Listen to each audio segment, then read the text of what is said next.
Today in our worship, we are marking a couple of meaningful observances. First, we're celebrating Grace Presbyterian Church's 65 years of ministry as a congregation. It should be noted that today is not the actual anniversary date of Grace's founding. That was back in January. But today is an opportunity to look back in gratitude for 65 years. A remembering of the journey, a celebration of memories and milestones that are humbling and inspiring. So we're not marking a particular date, but another year of ministry and of life for this congregation. And today we also mark our annual All Saints observance, which reminds us that in the words of the old hymn, the church is not a building, the church is not a steeple, the church is not a resting place, the church is a people. And when the people gather, there's singing and there's praying, there's laughing and there's crying, sometimes all of it saying, I am the church, you are the church, we are the church together. All who follow Jesus all around the world, yes, we're the church together. Any celebration of remembrance in the church is also rightly a celebration of saints.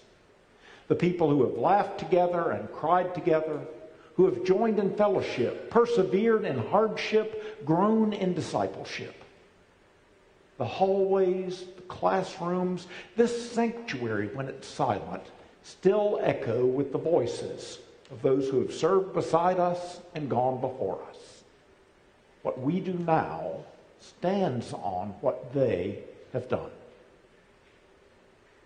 Now, when I was trying to select a text for today's sermon, one that would somehow capture all of that, I wondered where to begin. And I landed, strangely enough, on a text that I have never preached. It isn't included in the Revised Common Lectionary, perhaps for good reason. And it's the sort of passage that if we're reading through the Bible, we might be tempted to just skip over, because it's a list of names. Just a long list of names, many of which are unfamiliar, and many of which I'm not sure I even pronounced properly. So why this text? Well, when you think of it, it is the ultimate where have we come from and where are we going sort of text.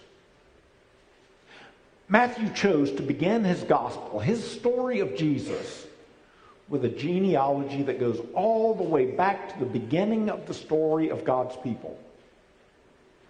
The very first readers of Matthew's gospel were first century Jewish people, and Matthew felt that they could best know who Jesus was by placing him in the context of their communal memory of their story. The story of Abraham and Isaac and Jacob is Jesus' own story Matthew wants his readers to recognize. And the story of David and Solomon, Israel's greatest kings, that also is Jesus' story. But the story of Israel's exile in Babylon, that also is Jesus' story. He isn't just a descendant of patriarchs and kings, but also a descendant of exiles. The exile is the only historical event listed in Matthew's genealogy. It's almost like a character unto itself. Abraham begat Isaac, begat Jacob. David begat Solomon, begat Rehoboam. And the deportation to Babylon begat. And what the deportation to Babylon begat was a people who lived in the past. God had promised Abraham, I will make of you a great nation. And that promise was carried through slavery in Egypt and wilderness wandering and found its fulfillment in the kingdoms of David and Solomon. But from there it was just a long decline into exile. The exile seemingly breaks God's promise and cuts the Davidic line, which the prophet Isaiah poetically refers to as the stump of Jesse. In and after the exile, God's people became the subjects of a succession of foreign empires, and if they hoped for a Messiah, Well, they didn't hope much. They existed in the now, but they lived in the past, in their memories, in their traditions. And in many ways, they felt abandoned and that God had left them. And with this long, intricate genealogy, what Matthew does is shift that focus from past to future, to the shoot that comes forth from the stump of Jesse, from a wistful wishing for the good old days to what's now and what's new and what's next. It's a movement from tradition to direction. What Matthew is saying with his genealogy, to quote Shakespeare, is that the past is prologue.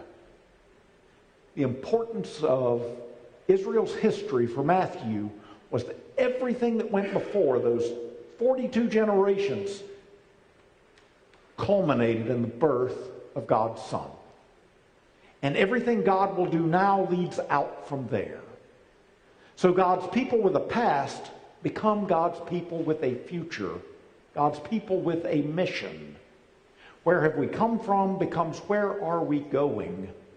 And where are we going becomes guided by the ministry and the person and by the work and by the teaching of Jesus, by his death and by his resurrection.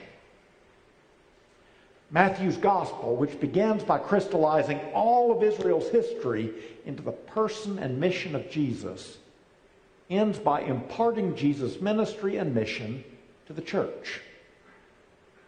It ends with a charge. Go and make disciples of all nations, baptizing them in the name of the Father and the Son and the Holy Spirit, and teaching them to obey what I have commanded you. Go and be my witnesses. Go and be my hands and my feet. Go and work in the fields. Go and feed my sheep. And from there unfolds centuries of Christian history. A handing of teaching from generation to generation to generation to generation. A generational ministry to the poor, to the hungry, to the hurting everywhere. A spread of the church throughout the world and ultimately, eventually, to this church. And to this community. To Grace Presbyterian Church and to Springfield, Virginia. And now we're 65 years into the story of grace. We are the recipients of all of that past. And we are the custodians of the present. And we are participants in God's future. And I guess where I'm trying to go with all of this is to say, churches often become focused upon preserving tradition and holding on to our past, and our emphasis is best focused upon continuing the mission and reaching toward the future. Anniversaries too often become occasions for remembering what we have been rather than how what we have been influences where we are headed. In reality, the past is not merely our memory, the past is our momentum. We, the church, are the first fruits of the coming kingdom that Jesus inaugurated. And we remember and tell the story of God's faithfulness and God's mercy and God's care leading throughout history to now. And we point toward and move toward the future that God and Jesus Christ set in motion. So in marking our anniversary, we at Grace stand at a place not unlike Matthew's long genealogy at the beginning of his gospel. We look back upon our history, the long and ancient history of God's people, in the history, the story of the Christian church in the world, and the recent history of this congregation and this community. We remember with gratitude who we are and where we have come from and who has gone before us. And at the same time, we look to the future, remembering our purpose, remembering our mission, remembering our calling, remembering our direction. Our history is always propelling us forward. God's kingdom is yet to come. We stand upon the shoulders of so many saints. And we take up their calling and we write the next chapter. And God will write the ending. Thanks be to God. Amen.